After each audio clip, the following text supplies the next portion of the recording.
To set up Google TV on Xiaomi Smart TV A Series, first of all, you have to scroll down all the way down for Set up Google TV, and you have to open this one and just select Set up Google TV.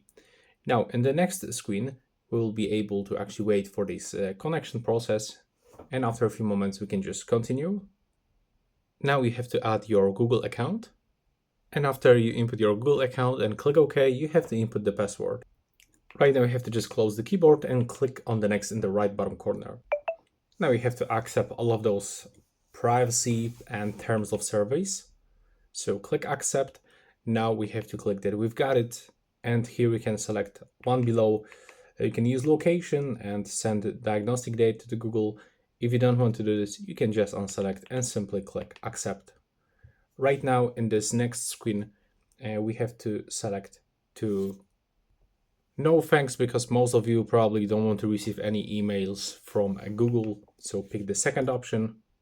So now choose all of those apps that you want to use on your Google TV, and all of those apps will be installed automatically. So in my case, I really want to get it like everything, including Apple TV, YouTube Music, and even Twitch.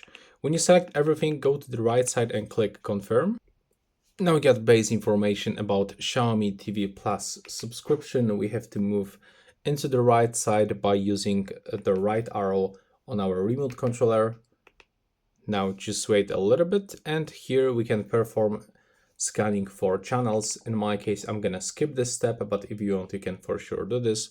We have to agree to the terms and the conditions for HBB TV privacy.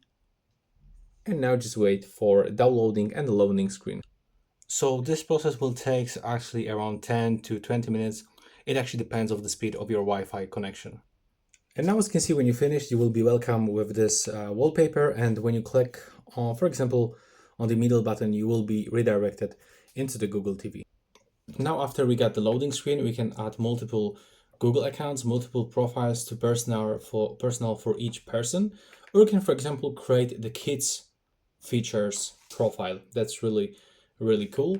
So we can select one of the following option and just follow on-screen instructions. But if it's enough for you and you finished, you can just simply go back. So go to this screen and select go to Google TV. And as you can see, that's how the Google TV looks on this Xiaomi Smart TV A Series. Thanks for watching, and please hit the like button.